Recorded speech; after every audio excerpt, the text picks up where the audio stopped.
ஸ்ரீசக்கர வரதாச்சாரியம் சுத்தசத்வ குருத்தமம் ஸ்ரீநிதிம் ராகவம் வந்தே he அபார கருணாகரம். கவசம் connect நேயர்களுக்கு நமஸ்காரம்.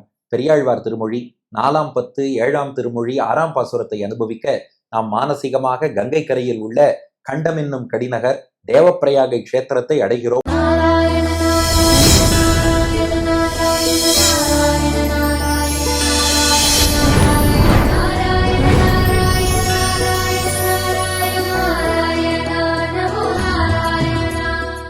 புருஷோத்தம பெருமாள் ஆச்சரியமாக எழுந்தருளியிருக்கிறார். முதல் பாசுரத்துல ராமனாக அனுபவித்தோம். 2, 3 வாமனன் உலகளந்த பெருமாளாக அனுபவித்தோம். 4வது பாசுரத்துல நாராயணனாக அனுபவித்தோம். 5வது பாசுரத்துல எல்லா அவதாரங்களாகவும் அனுபவித்தோம். இப்போது 6வது பாசுரம் கோவர்தன கிரிதாரி கண்ணனாக அதே எம்பெருமானை கண்டு பெரியாழ்வார் பாசுரம் பாடுகிறார். தலை பெய்து குமுறி சலம் பொதி மேகம் சலசல பொழிந்திட கண்டு மலை பெரும் குடையால் மறுத்தவன் மதுரை மால்புருடோத்தமன் வாழ்வு அலைப்புடை திரைவாய் அருந்தவ முனிவர் அவபிரதம் குடைந்தாட கலப்பைகள் குழிக்கும் கங்கையின் கரைமேல் கண்டமென்னும் கடிநகரே. தலை பெய்து குமுறி சலம்பொதி மேகம் சலசல பொழிந்திட கண்டு மலை பெருங்குடையால் மறுத்தவன் மதுரை மால்புருடோத்தமன் வாழ்வு அலைப்புடை திரைவாய் அருந்தவ முனிவர் அவபிரதம் குடைந்தாட கலப்பைகள் குழிக்கும் கங்கையின் கரைமேல் கண்டம் என்னும் கடிநகரே. இல்ல ஒரு சில பாடங்கள்ல மறைத்தவன் மதுரைன்னு இருக்கு. ஆனா பண்டைய வியாக்கியானங்கள் பிராச்சீனமான மணவாள மாமுனிகள் பாடம் அதுலெல்லாம் மருத்தவன் மதுரைன்னு தான் இருக்கு. அதனால ரெண்டுமே அர்த்தம் பெருசா மாறாதுனாலும் பெரியோர்களுடைய பாடத்தின் வழியே போவோங்கிறதுனால நாம் அதை ஃபாலோ பண்றோம். இப்ப பாட்டின் அர்த்தம் என்னன்னு பாத்துருவோம். கோவர்தன கிரிதாரி சரித்திரம் உங்க எல்லாருக்கும் தெரியும் இல்லையா? இந்திரனுக்குன்னு ஆயர்கள் விழா எடுத்தா கண்ணன் என்ன பண்ணா, இந்திரனுக்கு கர்வம் அதிகமா இருக்கு, அதை எப்படியா அடக்கணும், அதனால ஆயர்களை கூப்பிட்டு நீங்க இந்திரனுக்கெல்லாம் விழா எடுக்காதீங்க, நீங்க கோவர்தன மலை தான் நமக்கு ரொம்ப பயனுள்ளதா இருக்கு, அதுக்கு எல்லா பூஜையும் பண்ணுங்கோன்ட்டான். இவாளும் அட்டுக்குவி சொற்று பருப்பதமும் தயிர்வாவியும் நெய் அழறும்னு எல்லாத்தையும் கோவர்தன மலைக்கு சமர்ப்பிச்சா. கோவர்தன மலை வடிவமாக கண்ணனே ஒரு வடிவம் எடுத்துட்டு எல்லாத்தையும் அமுதும் செஞ்சுட்டான். இப்ப இந்திரனுக்கு கோபம் வந்தது. ஆயர்பாடியில கல்மழை பொழிஞ்சு மொத்த ஆயர்பாடியை அழிக்க பார்த்தான். அப்ப கண்ணபிரான் கோவர்தன மலையை குடையாக தாங்கி பிடித்து ஆயர்கள் ஆணிரைகளை காத்தான். இதை பார்த்து அதுக்கப்புறம் இந்திரனுக்கு கர்வம் போச்சு. கண்ணனை அடிபணிந்தான். கோவிந்த பட்டாபிஷேகம் பண்ணி வச்சான். சரித்திரம் சரியா சொல்லிட்டேனா? இப்ப அப்படியே பாட்ட பாருங்க. தலை பெய்து குமுறி சலம் பொதி மேகம். இந்திரன் மேகங்களை கூப்பிட்டு ஆணையிட்டு இருக்கான். சம்வர்த்தகம், புஷ்கலாவர்த்தகம் உள்ளிட்ட மேகங்கள், அதெல்லாம் பிரளய காலத்துல மழை பெய்யக்கூடிய மேகங்கள், அதெல்லாம் கூப்பிட்டான். ஆயர்பாடிய போய் அழிச்சுட்டு வாங்கோன்னு சொல்கிறான் இந்திரன். இந்திரனுடைய ஆணைப்படி அந்த மேகங்கள்லாம் புறப்படுறதான். தலை பெய்து, தலை பெய்துனா வந்து சேர்ந்து, ரீச் ஆகின்னு அர்த்தம். ஆண்டாள் நாச்சியார் பாடுறா பாருங்க, சங்கம் இருப்பார் போல் வந்து தலை பெய்தோம் அப்படின்னா வந்து அடைஞ்சிட்டோம், கிட்டி விட்டோம்னு அர்த்தம். தலை பெய்து ஆயர்பாடியை வந்து அடைந்து, குமுறி, குமுறுதல்னா என்ன? சத்தம் போடுறதுன்னு அர்த்தம். அவன் ரொம்ப குமுறி நாம் பாங்க, ரொம்ப சத்தம் போட்டான்னு அர்த்தம். குமுறினா இங்க இடி இடிச்சுதுன்னு அர்த்தம். இந்த குமுறிங்கிறதுக்கு ஒரு விசேஷார்த்தம் ஆச்சாரியர்கள் காட்டியிருக்கா. இந்திரன் என்ன பண்ணானா, மின்னல் இருக்கு பாருங்க, அதை சாட்டையா வச்சுட்டு அந்த சாட்டையால மேகங்களை போட்டு அடிச்சானோ. நல்லா மழை பெய், நல்லா மழை பெய்ன்னு. அடி வாங்கினா எப்படி சத்தம் போடும்? குமுறும் இல்லையா? அதான் குமுறி. இடி முழக்கம்ங்கிறது இயற்கையா வந்த இடி முழக்கம் இல்லையா? இந்திரன் மின்னலால அடிச்சிருக்கான், அதனால வலி தாங்காம மேகங்கள் அழறுது, அதுதான் இடியான். பாருங்க, பொதுவா மின்னல் முதல்ல மின்னிடும், அப்புறம் தான் இடி இடிக்கும். நம்ம என்ன சொல்றோம், லைட் முன்னாடி வந்துடும், சவுண்டு பின்னாடி வரும். ஆனா இங்க அழகான அனுபவம், அந்த லைட் மின்னலால இந்திரன் சாட்டை அடி அடிச்சிருக்கான், அதனால இடி முழக்கம், அது குமுற சத்தம் பின்னாடி கேட்கறது, அதுக்கப்புறம் மழை பெய்யறது. தலை பெய்தி ஆயர்பாடிக்கு வந்து குமுறி அப்படி சத்தம் போட்டு இடி இடிச்சு, சலம் பொதி, சலம்னா ஜலம் தண்ணீர்னு அர்த்தம், பொதினா பொதிந்து இருக்கக்கூடிய இந்த மேகம் இருக்கே, கடல்ல மண்ணுதான் மிச்சங்கிற அளவுக்கு மொத்த கடல் நீரையும் கொண்டு வந்திருக்கான். ஏன்னா இந்திரன் அவ்வளவு பெய்ய சொல்லியிருக்கான். அதனால சலம் பொதி, மொத்த சமுத்திர ஜலத்தையும் தனக்குள் கொண்ட மேகம். அப்படிப்பட்ட மேகங்கள் மழை பெய்யறது. எப்படி பெஞ்சதுன்னா நம்ம சொல்லுவோம் இல்லையா, சட சட சட சடன் மழை பெஞ்சதும் பாருங்க, அதுதான் அந்த ஒலி குறிப்பு. சலசல பொழிந்திட கண்டு. சலசலங்கிறதுக்கு தனியா அர்த்தம் எல்லாம் கிடையாது.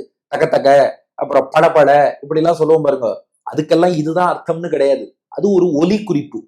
மழை பெய்யும் போது சலசல சலசல சலசல என்று பொழிந்திட கண்டு, மழை பொழிந்து அதனால் ஆயர்கள் எல்லோரும் துன்பப்பட, பசுக்கள் எல்லாம் கட்டப்பட, கண்டு அதை கிருஷ்ணன் கண்டான். இப்ப முதல் அடி பார்த்துக்கோங்க. மேகங்கள்லாம் இந்திர நாடைப்படி வந்தது, குமுறியது, சலத்தோடு வந்து சலசல சலசலன் மழை பொழிந்தது. இத பார்த்த கிருஷ்ணன் என்ன பண்ணா, மழைய தடுக்கணும், அதுக்காக மலைய குடையா எடுத்தான். மலை பெரும் குடையால், சின்ன குடை போராது, பெரும் குடை வேணும், பெரிய குடை. அதனால மலை பெரும் குடையால் கோவர்தன மலையை பெரும் குடையாக தாங்கி பிடித்து மறுத்தவன். மறுத்தவன்னா தடுத்தவன் அர்த்தம். இன்னைக்கு சொல்றோம் இல்லையா, தடுத்து பேசினா மறுத்து பேசாதேங்கிற பாருங்க. அந்த மழையையே மறுத்தவன் கண்ணபிரான், தடுத்தவன். அப்படி தடுத்த அந்த கண்ணன் தான் மதுரை மால். அதை கொஞ்சம் சேர்த்துக்கோங்க. மதுரை மால். மதுரைனா வடமதுரை, மதுராங்கிற க்ஷேத்திரம். மால்னா வெறித்தனமா அன்பு கொண்டவன். மதுரை மால்னா அந்த மதுராங்கிற க்ஷேத்திரத்துல வெறித்தனமா அன்பு கொண்டவனா. ஏன்னா அது துருவன் முன்னாடி தபஸ் பண்ண இடம். அதுக்கப்புறம் பெருமாளே வாமனாவதார காலத்துல அங்க கொஞ்ச காலம் எழுந்துருளி இருந்தார். அதுக்கப்புறம் அம்பரீஷன் அங்கதான் ஏகாதசி விரதம் இருந்தான். சத்ருகுணன் அந்த இடத்துக்கு தான் போய் லவணாசுரனை வதம் பண்ணான். இப்படி பல பாகவதர்களின் தொடர்பு இருக்கோ இல்லையோ, அங்கேயே தான் கிருஷ்ணனும் அவதாரம் பண்ணியிருக்கான்.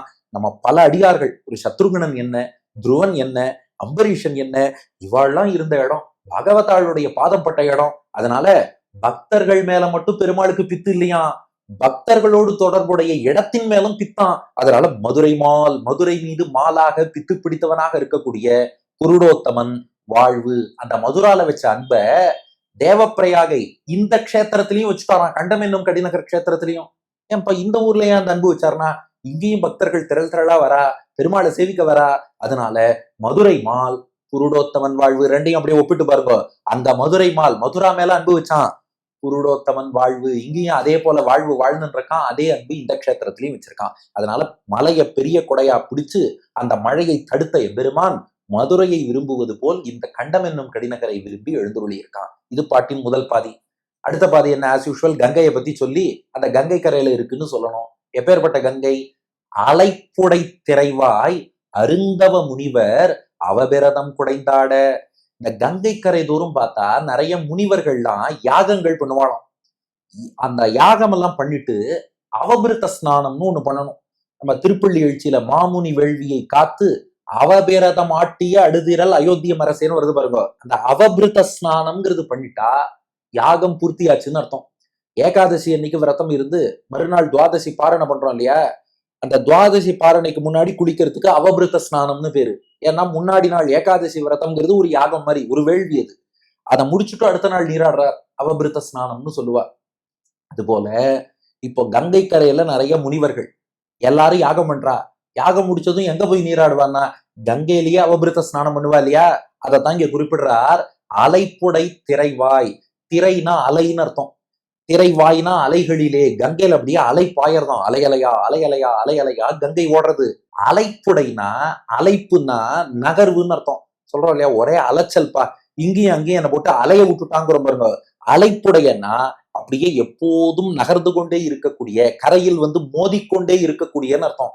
அலைப்புடை அந்த மூமெண்ட், அசைவு இருந்து கொண்டு இருக்கக்கூடிய திரைவாய் அலைகளிலே அருந்தவ முனிவர், அருமையான தவம் புரிந்த முனிவர்களாம். ஏன்னா சாமானிய முனிவர்கள் ஏதோ ஒரு பலனுக்காக யாகம்னு பண்ணிட்டு போயிடுவா. இவ அரும் தவம், அருமையான தவம் கொண்ட முனிவர்னா பெருமாளை ஆராதிச்சு இந்த யாகங்களை பண்ணுவாளாம். யாகம் பண்றதுங்கிறது ஏதோ நம்ம திருப்திக்கு இல்லை, எம்பெருமான் திருப்திக்காக பண்றோன்னு அருமையான தவம் புரியக்கூடிய முனிவர்கள் அவபிரதம், அந்த அவபிருத்த ஸ்நானத்தை குடைந்தாட. குடைந்துன்னா மூழ்கி நீராடுவதுன்னு அர்த்தம். அதனால கங்கை கரையில நிறைய யாகம் பண்ணி பெருமாளை நன்னா ஆராதிச்சு அதுக்கப்புறம் அந்த அலைந்து கொண்டே இருக்கக்கூடிய அந்த அலைகள்ல குடைந்து மூழ்கி அவபிருத்த ஸ்நானம், ஆடன்னா நீராடன்னு அர்த்தம், அப்படி அவர்கள் நீராடுகிறார்கள். அது மட்டும் இல்ல, கலப்பைகள் கொழிக்கும் கங்கையின் கரை மேல். கொழிக்கும்னா நிறைந்திருக்கும்னு அர்த்தம். அங்க என்னன்னா கொழிக்கிறது, பணங்காசு கொழிக்கிறதுங்கிறா. இங்க கலப்பைகள் கொழிக்கும். கங்கையில கலப்பைகள் நிறைய இருக்கான். கங்கையில கலப்பைகள் நிறைய இருந்தா எங்களுக்கு என்ன, இல்லைன்னா எங்களுக்கு என்னன்னு கேக்குறீங்களா? அப்படி இல்ல. ஒரு நதியில நிறைய கலப்பை இருக்குன்னா அதன் கரையில நிறைய யாகங்கள் பண்ணியிருக்கா, விவசாயமும் நல்லா இருக்குன்னு அர்த்தமா. இது சுத்தமாவே புரியலையே. வேற ஒண்ணும் இல்ல, ஒரு விவசாயி வயலை உழணும்னா என்ன தேவை, கலப்பை தேவை இல்லையா? அந்த கலப்பை எல்லாம் உழுததுக்கு அப்புறம் என்ன பண்ணுவாராம், இனி இது பழசாயிடுத்து, இது தேவைப்படாதுன்னா அப்படியே என்ன பண்ணுவார், நதிக்கரை ஓரமா அந்த கலப்பையை போட்டுட்டு புது கலப்பையை எடுத்துப்பார். இன்னொரு பக்கம் யாகம் பண்றா இல்லையா, யாகம் பண்ணும்போது யாகம் பண்ணக்கூடிய மன்னன் கலப்பையால யாகசாலையை உழ வேண்டும். சீதையோட வரலாற்றுல பாக்குறோம் இல்லையா, ஜனகன் கலப்பையால் யாகசாலையை உழுதார், அப்புறம் கலப்ப நுனியிலேருந்து தான் சீதை கிடைத்தாள், வரலாறு சொல்றோமா இல்லையா.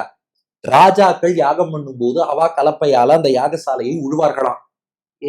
இந்த உழுத கலப்பையும் எங்க போடுவான்னா நதிக்கரையில தானே யாகம் பண்றா, நதிக்கரையில போட்டுடுவா. இந்த நதியில நிறைய அடிக்கடி வெள்ளம் வந்துட்டே இருந்தா என்ன பண்ணுமா, அந்த வெள்ளம் அப்படியே கரை பக்கம் வந்து வந்து வந்து வந்து இந்த கலப்பையும் சேர்த்து அடிச்சுட்டு நதி வேகமா பாயும் போது நதிக்கு நடுவுலயே கலப்பைகளும் வருமா. இப்படி நிறைய கலப்பைகள் வந்ததுன்னா நமக்கு 3 விஷயம் புரியும்.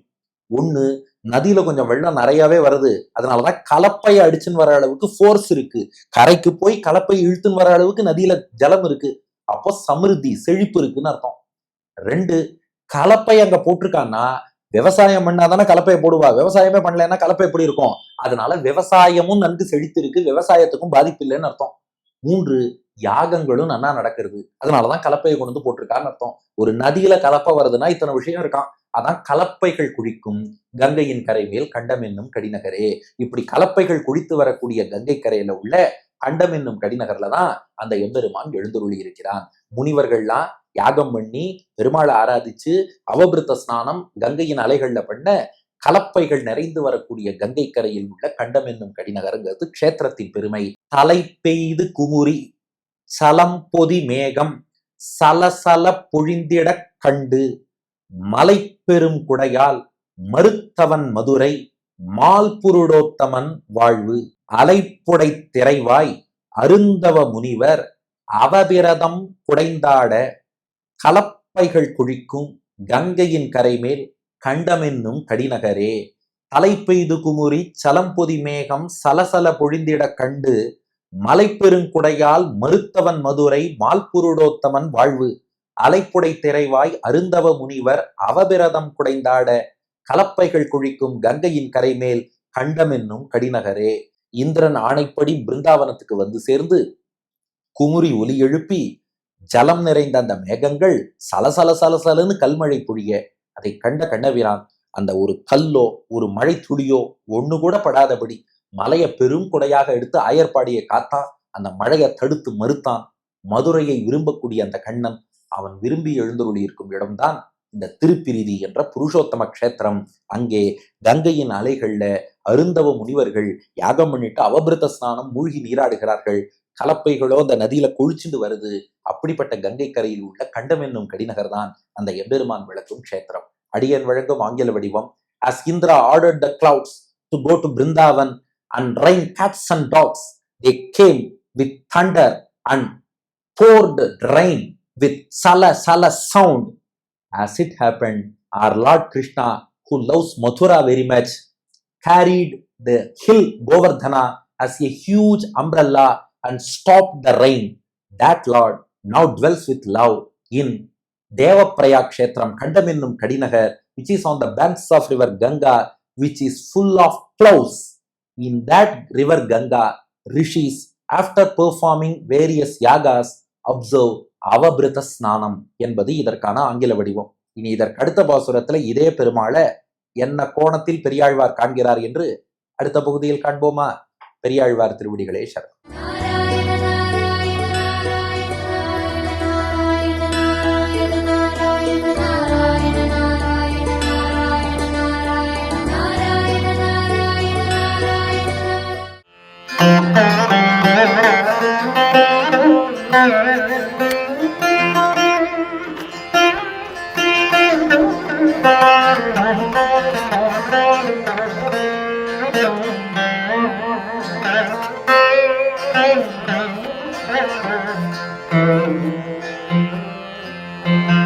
தலை பெய்து குமரிச்சலம் பொதிமேகம்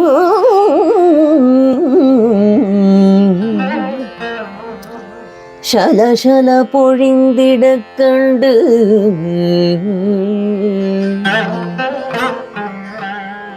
மாலை பெரும் குடையால் மறைத்தவன் மதுரை மால் புருடோத்தமல் வாழ்வு. அலைப்புடை திரைவாய்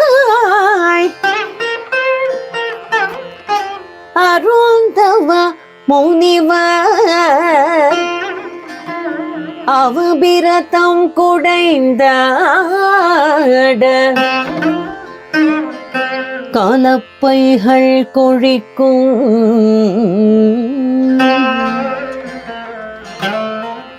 கங்கையின் கரைமேல் கண்டம் என்னும் கடினஹரே